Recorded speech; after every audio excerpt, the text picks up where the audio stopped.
But coming back to the system itself, because I think that most Kiwis would agree that we have systemic issues in the police, and we have systemic issues in our society and in the institutions that form the pillars of our democracy. And what I've been pushing for a lot is for there to be consequences and for there to be accountability.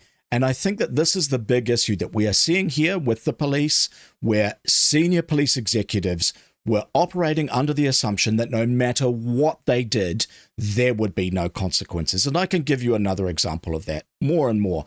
Una Jagos, who was until very recently, or maybe is just about to finish as the Attorney General. You know, there is a person who unilaterally attempted to impose racial apartheid on charging decisions inside the New Zealand legal system, inside our justice system.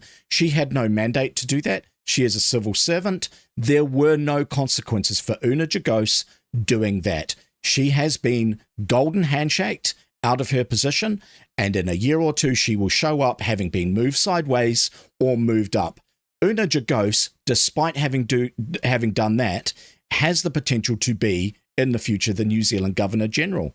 Another good example is Andrew Costa. Now, that man was obviously not the right man for the job. Rather than there being any consequences for his incompetence, he received a Mark Mitchell golden parachute into another plum civil service position. And we see this all of the time. I've got another really good example from within the police, and that is Inspector Grant Tetzlaff, I think is how you pronounce his name.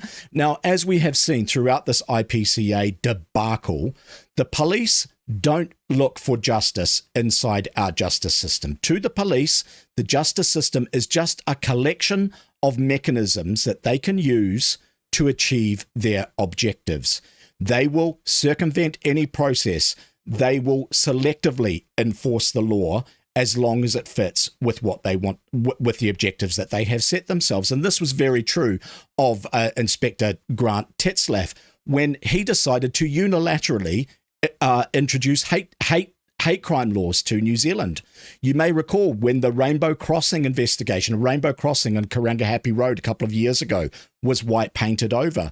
The good inspector investigated that as a hate crime. Now, hate crimes don't exist in New Zealand. He just made that up from whole cloth. Now, most New Zealanders believe that the laws that the police in our country enforce are passed by our parliament. However, that is not the case. Laws in New Zealand are enforced by the police that are invented by the police. Inspector Grant Tetzlaff is still an inspector inside the New Zealand Police because there are no consequences. There is no accountability for an Una Jagos, for an Inspector Grant Tetzlaff, for an Andrew Costa. And this, I think, is where the system starts to break down. Thanks for watching. To consume more of my content or comment upon this clip, tune in to SimonTV Live on Sundays.